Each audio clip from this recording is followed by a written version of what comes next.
విజయ్ శ్రీనివాస్ అనగానే ఆల్మోస్ట్ అంటే పీపుల్స్ కి కూడా బాగా కనెక్ట్ అయ్యారు. ఈ 35 ఇయర్స్ జర్నీ మీకు ఐ థింక్ నాకు తెలిసి.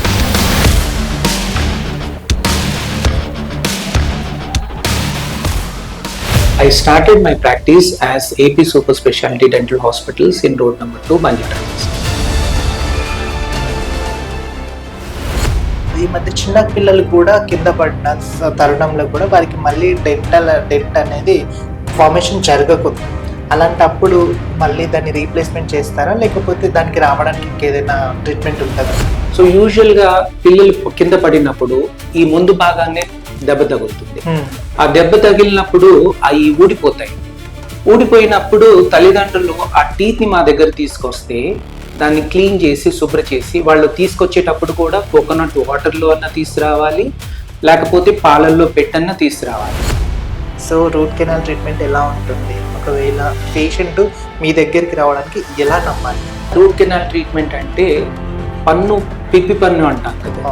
సో పిప్పి పన్ను స్టార్ట్ అయినప్పుడు యూజువల్గా ఎనామిల్లో స్టార్ట్ అవుతుంది. సో మనం రోజు అద్దంలో చూసుకుంటామంటే పళ్ళ మీద ఏదైనా బ్లాక్ స్పాట్ ఉన్నట్టయితే ఇమీడియట్గా డెంటిస్ట్ దగ్గరికి వెళ్తే క్లీన్ చేసేసి దాన్ని ఫిల్లింగ్ చేస్తాడు. దాని లెవెల్ బట్టి ఉంటుంది ఎట్లాంటి టైప్ ఆఫ్ ఫిల్లింగ్స్ చేసేది. ఒకవేళ ఆ స్టేజ్లో మనం వెళ్ళకపోతే ఎనామిల్ నుంచి డెంటిన్లోకి వెళ్తాం. కింద పొర, పైన పొర ఎనామిల్, కింద పొర డెంటిన్. సో డెంటిన్లోకి వెళ్ళినప్పుడు పేషెంట్స్ కొంచెం సెన్సిటివ్నెస్ ఉంటుంది. చాక్లెట్స్ తిన్నా, స్వీట్స్ తిన్నా, ఏదైనా కూల్ డ్రింక్స్ తాగినా, చూపున లాగినా ఎవ్రీ 6 months ఒకసారి టీత్ వాష్ చేయాలి, టీత్ని శుభ్రపరచుకోవాలి అని చెప్పేసి డెంటిస్ట్లో సజెస్ట్ చేస్తూ ఉంటారు. కొంతమంది ఏంటంటే దాన్ని నెగ్లెక్ట్ చేస్తూ ఉంటారు. 6 months ఒకసారి క్లీనింగ్ అంటే యూజువల్గా మనం ఎంత బ్రష్ చేసుకున్నా, రోజుకు 4-5 సార్లు బ్రష్ చేసుకున్నా, some amount of calculus starter will keep forming on the surface of the teeth, which has to be cleaned professionally by a dentist once every 6 months. Dust and paste and ఇది brush ఏది suggest చేస్తారు? Toothpaste అనేది మీరు lot of advertisements చూస్తూ ఉంటారు. Toothpaste is just an abrasive.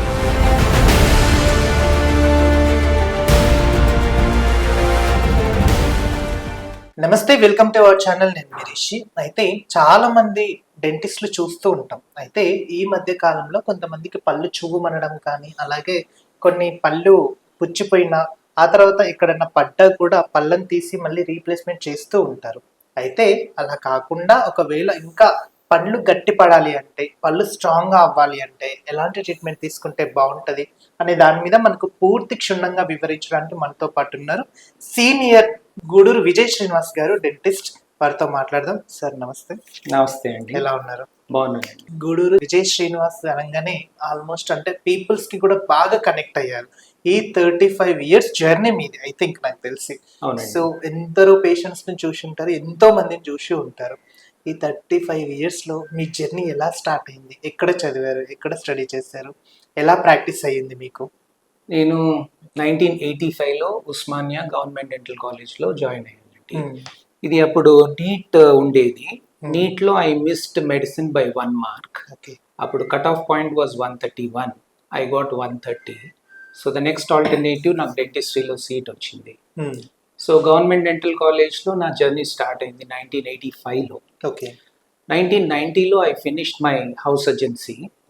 And then 91-92 I did my post graduation from Manipal. Okay. Manipal College of Dental Sciences లో నా post graduation అయిపోయింది డెంటిస్ట్రీ. దాని తర్వాత 93 జనవరిలో నేను హైదరాబాద్కి వచ్చేసేసి I started my practice in a small place in Kachiguda.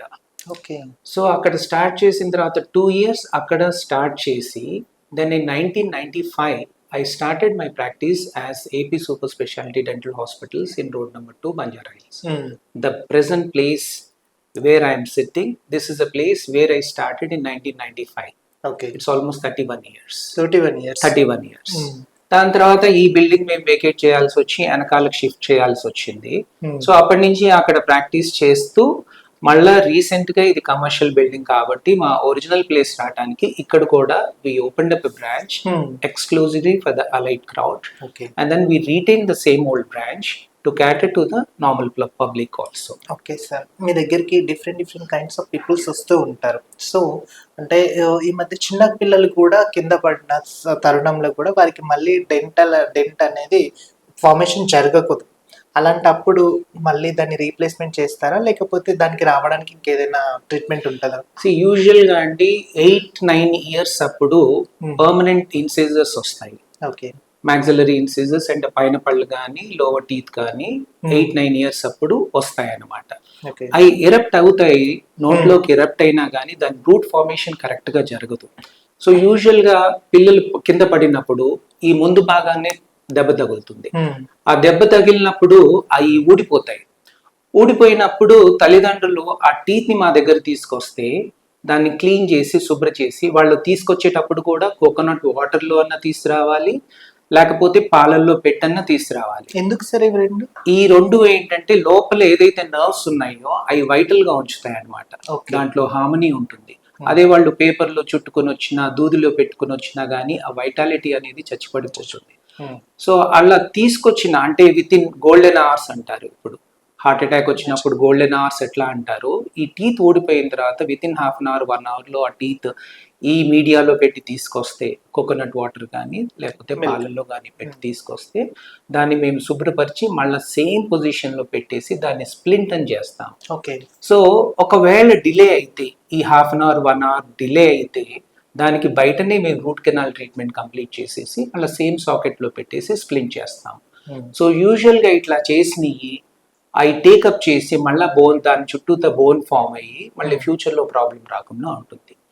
ఒకవేళ తల్లిదండ్రులకి ఈ పళ్ళు దొరకకపోతే దెన్ వేరే అదర్ ఆల్టర్నేటివ్స్ అదంతా హీల్ అయిన తర్వాత మేము చూసుకుని టెంపరీ రీప్లేస్మెంట్స్ చేస్తాం. Okay sir. Root canal treatment అంటే ఆల్మోస్ట్ కొంతమందికి తెలియదు అనమాట, అంటే ఎలా ఉంటుంది ఏంటి అనేది. సో ఇప్పుడు ఇలాంటి కార్పొరేట్ హాస్పిటల్కి రావడానికి కూడా చాలా మంది భయపడుతూ ఉంటారు. సో రూట్ కెనాల్ ట్రీట్మెంట్ ఎలా ఉంటుంది, ఒకవేళ పేషెంట్ మీ దగ్గరికి రావడానికి ఎలా నమ్మాలి?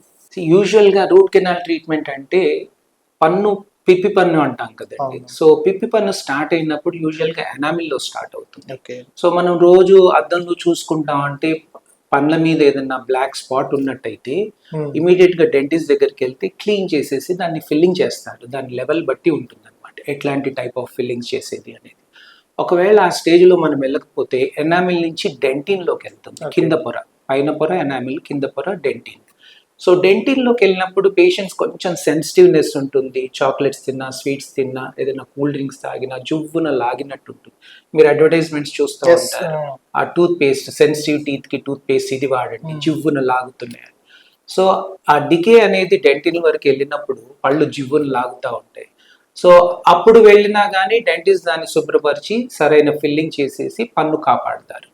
ఒకవేళ పేషెంట్ అక్యూట్ పెయిన్ వచ్చే వరకు వెయిట్ చేశారంటే ఆ డికే అనేది లోపల నరాల వరకు వెళ్ళినట్టు. సో అది ఏ స్టేజ్ బట్టి నరాలలోకి వెళ్ళింది, దాంట్లో ఇన్ఫెక్షన్ డెవలప్ అయిందా లేదు జస్ట్ నరాలకి దగ్గరగా వెళ్ళిందా అనే దాన్ని బట్టి కూడా ట్రీట్మెంట్ మోడాలిటీస్ ఉంటాయి. సో ఇన్ఫెక్షన్ డెవలప్ కాకుండా ఓన్లీ నరం వరకే పోతే దాన్ని పార్షియల్ పల్పాటమీ అని చెప్పేసి ఆ నరం అక్కడి వరకు కరెక్ట్ చేసేసి డిస్కనెక్ట్ చేసి అక్కడ కొద్దిగా ఫిల్లింగ్ చేసేసి సేవ్ చేస్తాం. అట్లాంటి పరిస్థితుల్లో రూట్ కెనాల్ ట్రీట్మెంట్ అవసరం లేదు.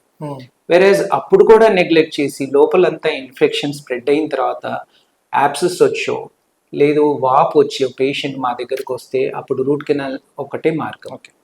ఒక్కొక్కసారి పేషెంట్ మందులు తీసుకుని ఓవర్ ద కౌంటర్ మందులు తీసుకుని అది కూడా యాబ్సెస్ అది తగ్గిపోయిన తర్వాత లోపల ఇన్ఫెక్షన్ అంతా స్ప్రెడ్ అయిన తర్వాత వస్తారు. వచ్చినప్పుడు పన్ను తీయటమే కానీ వేరే అదర్ మార్గం లేదు. ఎలా అంటే ఇప్పుడు మీకు 4 బ్రాంచెస్ ఉన్నాయని విన్నాం సార్. ఒకటి సుచిత్ర, నెక్స్ట్ ఇక్కడ అండ్ విజయవాడ, ఇంకొక బ్రాంచ్ ఏదో ఉంది అని చెప్పేసి అన్నాం. సో మెయిన్ బ్రాంచ్ ఇది. మీరు బంజారాహిల్స్ లోనే అందుబాటులో ఉంటారా, లేకపోతే ఇంకా కైండ్స్ ఆఫ్ బ్రాంచెస్ అవైలబుల్? నేను 70-80% బంజారాహిల్స్ లోనే అవైలబుల్ ఉంటానండి. ఎందుకంటే we get all allied patients here. నాకు అలవాటైన పేషెంట్స్ అందరు లాస్ట్ 30-35 ఇయర్స్ నుంచి ఇక్కడే వస్తూ ఉంటారు. ఈ మిగతా బ్రాంచెస్ ఏంటంటే మా బ్రాండ్ మిగతా పబ్లిక్ కి, మా ఓల్డ్ పేషెంట్స్ ఆ రీజన్స్ లో ఉన్న వాళ్ళకి అందుబాటులో ఉండడానికి. So depending upon that weekly ఒక అపాయింట్మెంట్ నేను ఈ బ్రాంచెస్ తిరిగి నా ఓల్డ్ పేషెంట్స్ ని కానీ మా డాక్టర్స్ చూసిన పేషెంట్స్ ని కానీ సో వాళ్ళని చూస్తానన్నమాట. అండ్ ఆల్ దీస్ బ్రాంచెస్ మా డాక్టర్స్ ఓన్ డాక్టర్స్ నా దగ్గర 20-25 ఇయర్స్ నుంచి పనిచేస్తున్న డాక్టర్సే వాళ్ళే చూసుకుంటా ఉన్నారు ఈ బ్రాంచెస్. Okay sir. ఇప్పుడు ఎవ్రీ ఇయర్ అంటే ఎవ్రీ 6 మంత్స్కి ఒకసారి టీత్ వాష్ చేయాలి, టీత్ని శుభ్రపరచుకోవాలి అని చెప్పేసి డెంటిస్ట్లు సజెస్ట్ చేస్తూ ఉంటారు. కొంతమంది ఏంటంటే దాన్ని నెగ్లెక్ట్ చేస్తూ ఉంటారు, ఏముందిలే అది అని చెప్పేసి. ఇంకోటి కొంతమందికి ఇలా చిగుళ్ళల్లో కూడా సంథింగ్ కొన్ని పార్ట్స్లో ఇరుక్కుపోతూ ఉంటాయి. అలాంటప్పుడు ట్రీట్మెంట్ ఎలా ఉంటుంది sir? See, usually, basically, any dentist will advise the patients to go to a dentist once in every 6 months and just get a checkup done and a cleaning done.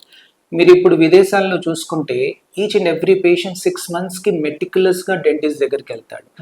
లేదు 6 monthsకి ఒకసారి వాళ్ళకి reminder వచ్చేస్తుంది dentist దగ్గరికి వెళ్ళాలి అని చెప్పేసి. 6 monthsకి ఒకసారి cleaning అంటే యూజువల్గా మనం ఎంత బ్రష్ చేసుకున్నా, రోజుకు 4-5 సార్లు బ్రష్ చేసుకున్నా, some amount of calculus tartar will keep forming on the surface of the teeth, which has to be cleaned professionally by a dentist once in every 6 months. Okay. అలా చేసుకుంటే చిగుళ్ళ ప్రాబ్లమ్స్ కానీ, పళ్ళ మధ్య సందులు ఏర్పడటం కానీ ఇవన్నీ రాకుండా ఉంటాయి. సార్ చాలా మంది టూత్ పేస్ట్లని ఇలా బ్రషెస్ అని సజెస్ట్ చేస్తూ ఉంటారు. ఆల్సో టీవీలలో కూడా ఇలాంటి సో మెనీ యాడ్స్ వస్తూ ఉంటాయి. అంటే ఒక డెంటిస్ట్గా మీరు the best and paste and ఇది బ్రష్ ఏది సజెస్ట్ చేస్తారు? యూజువల్గా టూత్ పేస్ట్ అనేది మీరు లాట్ ఆఫ్ అడ్వర్టైజ్మెంట్స్ చూస్తూ ఉంటారు. Toothpaste is just an abrasive agent. So దాంట్లో ఉన్న కెమికల్స్ కానీ అవి కానీ కొంతమంది డీసెన్సిటైజింగ్ పేస్ట్స్ అని చెప్పిస్తారు. దాంట్లో ఉన్న స్టాన్షియం క్లోరైడ్స్ కానీ డీసెన్సిటైజింగ్ ఏజెంట్స్ కానీ పంటి మీద ఒక పొరలాగా ఫామ్ అయ్యి ఆ కండక్షన్ అనేది ఆపేస్తుంది. Other than that normal toothpaste ఏదైతే చూస్తున్నారో మీరు అవన్నీ అబ్రేసివ్ ఏజెంట్సే. How meticulously you brush your teeth అంటే మీరు యూజువల్గా మార్కెట్లో కూడా డిఫరెంట్ టైప్స్ ఆఫ్ పేస్ట్ ఉంటాయి. సో ఇండివిజువల్ ప్రిఫరెన్స్ని బట్టి తర్వాత ఎక్కువ ఎనామిల్ అరిగిపోయి సెన్సిటివిటీ ఉన్న పేషెంట్స్ కానీ మేము సపరేట్గా టూత్ పేస్ట్ ప్రిస్క్రైబ్ చేస్తాం. అండ్ బ్రషెస్ వచ్చేసరికి soft brush, medium brush and hard brush అని ఉంటాయి. యూజువల్గా మేము పేషెంట్స్ అందరికీ మీడియం బ్రష్ యూజ్ చేయమని చెప్తాము. And morning and night twice brush చేయమని చెప్తాం కాబట్టి ఒక సెషన్ ఏమో మీడియం బ్రష్, ఒక సెషన్ ఏమో సాఫ్ట్ బ్రష్ యూజ్ చేయమని చెప్తాం. కొంతమంది ఏంటంటే సార్ పాన్ అని సంథింగ్ కొన్ని ఏదేదో దాన్ని నమ్ముతూ ఉంటారు. వాళ్ళ టీత్ రెడ్డిష్గా అయిపోయి నెక్స్ట్ వాళ్ళ దాంట్లో చాలా ఇయర్స్ నుంచి ఇలా. కొంతమంది ఏంటంటే ఓకే సడన్గా ఇంకా స్టాప్ చేద్దాము ఓకే అని చెప్పేసి ఆపుతారు. అలా వాటికి అవి తీస్తున్న క్రమంలో ఏదైనా ప్రాబ్లం ఉందంటారా? ఏదైనా ప్రాబ్లం వచ్చే ఛాన్స్ ఉందంటారా? యూజువల్గా మేము యూజ్ చేసే ఎక్విప్మెంట్ కానీ మేము యూజ్ చేసే స్కేలర్స్ కానీ ఇవన్నీ పంటి మీద పొరని ఏం డిస్టర్బ్ చేయవు. It will be so gentle, it will be less than the pressure of your own brush. మీరు బ్రషింగ్ చేసేటప్పుడు ఎంతైతే ప్రెషర్ పడుతుందో దానికంటే తక్కువ ప్రెషరే ఈ ఇన్స్ట్రుమెంట్స్ యూజ్ చేసినప్పుడు అవుతుంది. సో ఎనామిల్కి ఎటువంటి ఇబ్బంది లేదు. And most of the patients ఈ పాన్ పరాగ్ యూజ్ చేసేవాళ్ళు, గుట్కాలు యూజ్ చేసేవాళ్ళు మీరు టీవీలో చాలా అడ్వర్టైజ్మెంట్స్ చూస్తూ ఉంటుంటారు. మాణిక్ చందని అవి యూజ్ చేసే వాళ్ళకి ఈ స్టెయిన్స్ ఒకటే కాదు, there are chances for people developing oral cancer also. And most of the cases మేము చూసిన వాటిలో పేషెంట్స్ డెవలప్ అయిన ఓరల్ క్యాన్సర్ డెవలప్ అయిన వాళ్ళకు క్రానిక్ చూయింగ్ హ్యాబిట్స్ ఉంటాయి అన్నమాట. ఇట్లా జర్దార్ కానీ పాన్లు కానీ సున్నం వేసుకుని ఒక నోట్లో ఒక పక్కన పెట్టుకున్న వాళ్ళకి కానీ ఇవన్నీ ఓరల్ క్యాన్సర్స్కి దారితీస్తాయి. సో చాలా మంది పేషెంట్స్ మా దగ్గర వచ్చినప్పుడు అడ్వాన్స్ స్టేజ్లో థర్డ్ స్టేజ్లో ఉంటుంది. అట్లాంటి వాళ్ళకి మేము బయాప్సీ చేసి దాని రిజల్ట్ వచ్చిన తర్వాత ఏదన్నా క్యాన్సర్ సెంటర్ పంపించి ట్రీట్మెంట్ చేపిస్తాం. Okay sir, thank you sir. Your valuable time మాకు ఇచ్చినందుకు మా ఛానల్ తరపు నుంచి మీకు ప్రత్యేకంగా ధన్యవాదాలు తెలుపుతున్నాను. నమస్తే అండి. చూసారు కదా, మీకు కూడా ఎటువంటి ప్రాబ్లం ఉన్నా శ్రీనివాస్ సార్ అందుబాటులో ఉంటారు బంజారాహిల్స్లో. సో మీరు ఇమీడియట్గా మీకు ఏదైనా పంటికి సంబంధించిన ఏదైనా ప్రాబ్లం ఉంది అని అంటే డాక్టర్ గారిని సంప్రదించండి. బంజారాహిల్స్లో సార్ అందుబాటులో ఉంటారు. మరిన్ని అప్డేట్స్ కోసం keep watching people media point.